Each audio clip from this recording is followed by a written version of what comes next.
Thereafter, the story returns to the front porch where she stands beneath the roof and adjusts the upright bamboo pieces. These details are small, but they give the face of the hut a cleaner rhythm and a more deliberate look in the wide shots.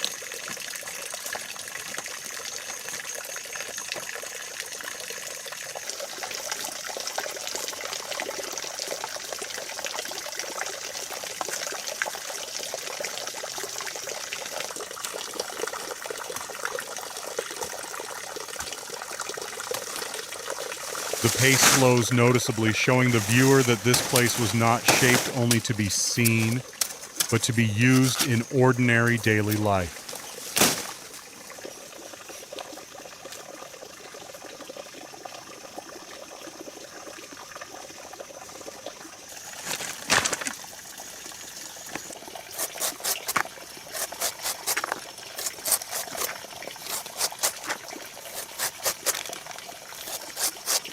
Her hands keep slicing, gathering, and arranging the food into a neat pile on the cloth beneath her. After all the digging, weaving, and tying, this quiet domestic moment becomes the clearest sign that the build has started to serve everyday life.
Story returns to the bamboo fence around the garden as she brings longer poles over to straighten the weaker sections. The work is no longer focused on a single object. It now extends to the whole living area around the hut.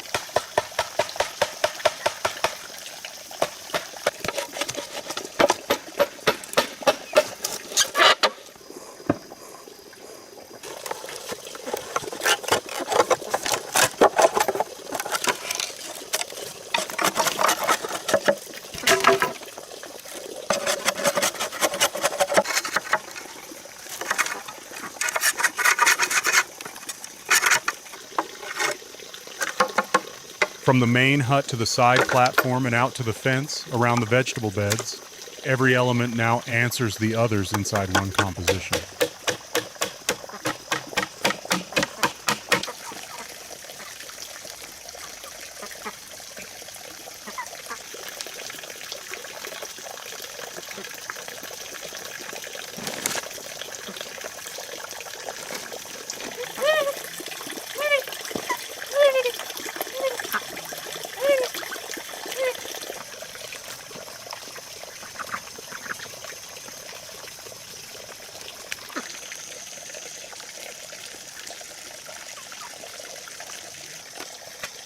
The closing images stay with the leveled yard, the bamboo extension now in place, the fenced garden, and the hut that finally feels inhabited.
On the sloped ground below the bamboo hut, the young woman begins with short, steady swings of the hoe to break the hardened surface. She is not rushing to build upward yet. Her first task is to make the ground stable enough to become part of the shelter itself.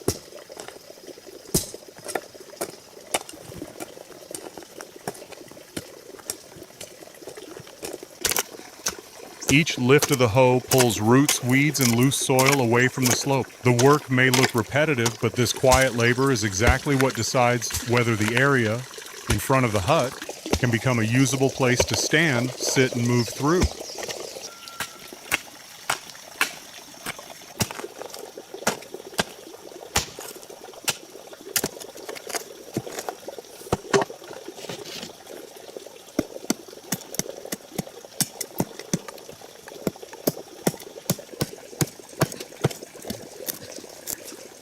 As bamboo poles and dry debris are pushed aside, the shape of the terrace begins to show with each pass of the hoe. The front of the hut slowly pulls away from the raw slope of the forest and starts to become a small yard with intention behind it.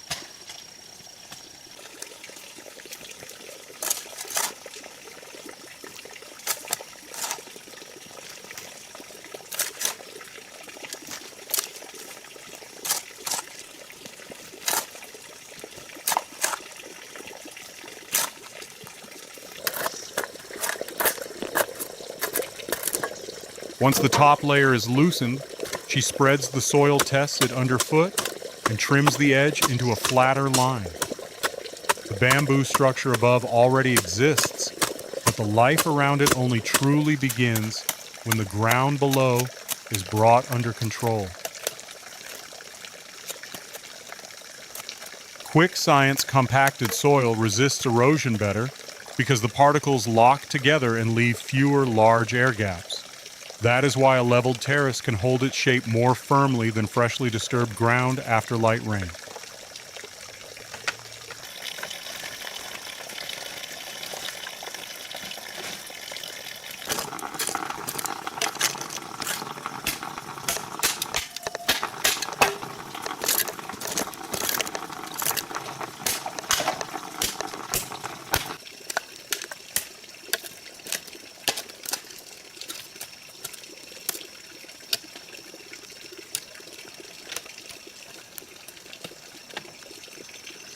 She returns to the bank, trimming the edge and defining the boundary of the new yard. In the wider view, the shelter no longer seems to float on its own. It is slowly gaining a piece of ground that connects it back to the landscape.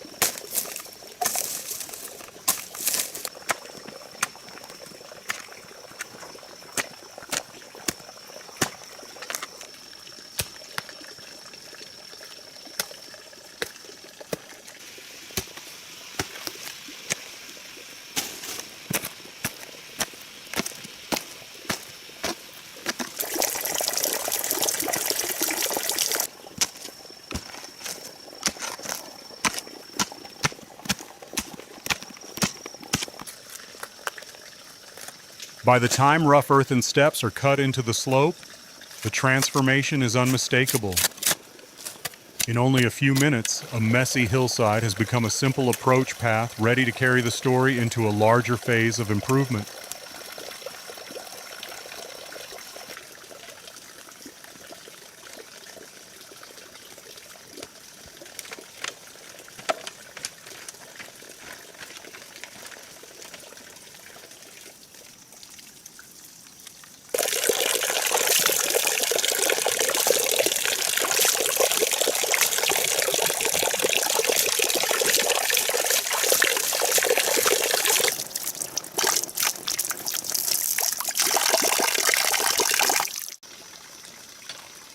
The next chapter opens with planted vegetable beds and a bamboo fence already surrounding them.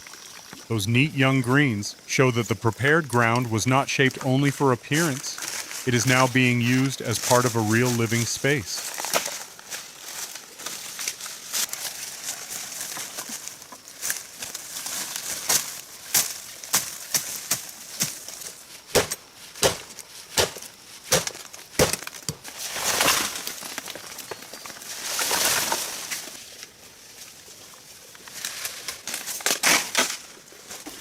Standing at the side of the hut, she studies the open space beside the existing deck and brings split bamboo strips into position. From here, the work is no longer centered on the ground. It shifts fully toward expanding the living space itself.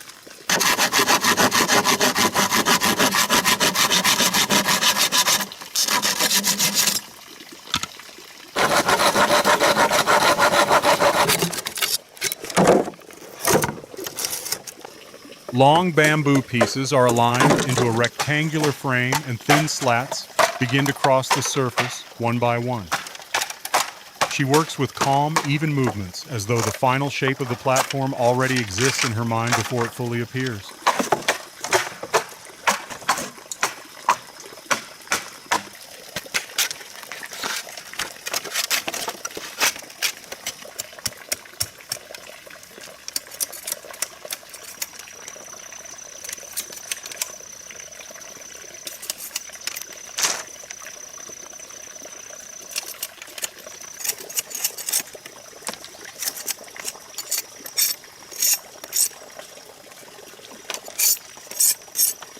As more slats are added, a new surface slowly emerges from what began as scattered material.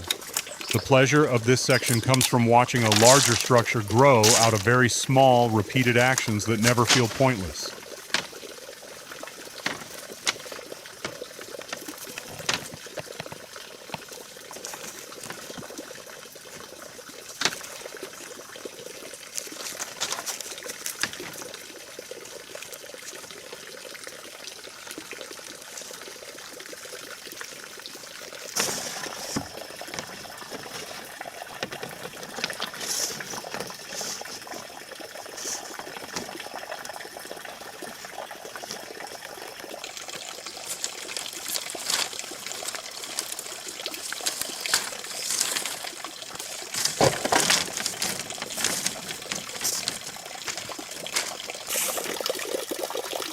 She crouches lower to keep the spacing even and tighten every weak point in the weave. What seems light in the hand is being assembled with real care, because even a small misalignment could leave the whole panel warped or unstable once it is raised.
As the woven section grows wider, the side of the hut begins to take on a new outline. The build is no longer just a single room lifted on posts. It is becoming a place where someone could sit, work, and remain for longer. The camera stays with the pale bamboo strips crossing over darker supports, and that deliberate slowness becomes part of the satisfaction. This is the kind of progress survival audiences enjoy: rough material, repeated handwork, and a final shape revealing itself little by little.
In the following stretch, the woven panel is checked again on the deck before it is moved into place.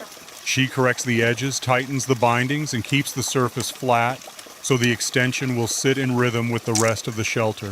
A few final strips are added, and the woven piece becomes more square against the prepared frame. The side area of the hut starts to feel less temporary, as though it is growing with the same building logic as the main structure that was finished earlier. She keeps fastening the last ties, making sure the whole bamboo surface stays flat and does not rise in the middle. By now, the piece no longer looks like spare material laid on the deck, but like a completed element simply waiting to be lifted into place.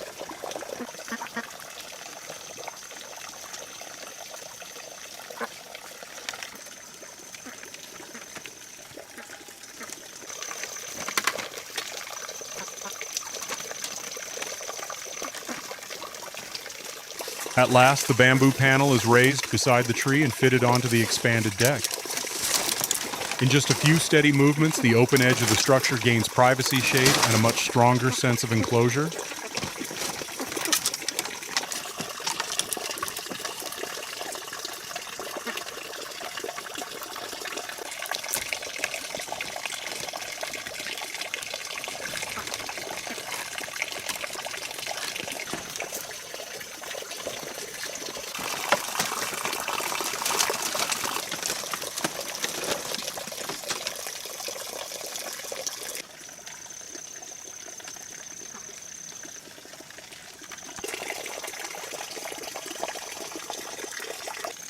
Seen from a distance, the new side section makes the entire hut feel far more complete. At this point, the build is no longer simply sitting in the forest. It is beginning to define a small homestead with a yard, a garden, and a clear place to shelter. If you enjoy watching small bamboo shelters grow in the forest, subscribe to the channel and leave a comment to support her journey.